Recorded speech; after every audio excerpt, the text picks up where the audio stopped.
बिनती दुनू हाथ जोड़ कर। तू एला गे मैया अब जइहे ने छोड़ कर।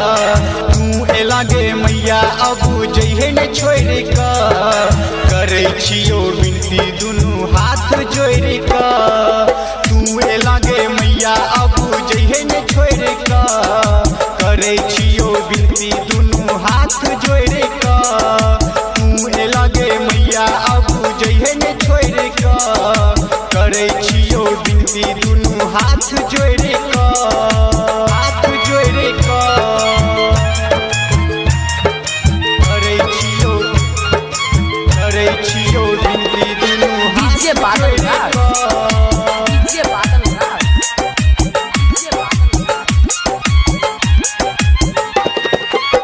रही है गे मैया तू हमरा गाँव में सेवा तो हर कर बहुगे।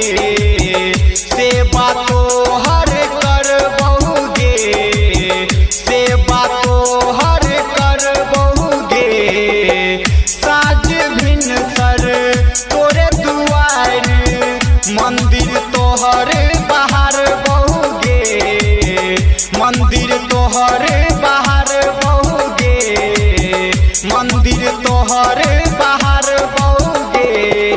तोरा खातिर अनबो मैया फूल लोढ़ कर। तोरा खातिर अनबो मैया फूल लोढ़ कर। करे छियो बिनती दुनू हाथ जोड़ कर। तू एला गे मैया अब जइहे ने छोड़ कर। तू एला गे मैया अब जइहे ने छोड़ कर।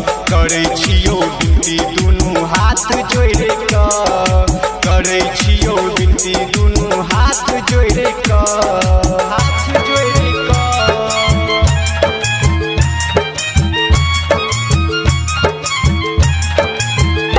अभी आप सुन रहे हैं झंझारपुर से मिथिला रिकॉर्डिंग स्टूडियो की शानदार प्रस्तुति।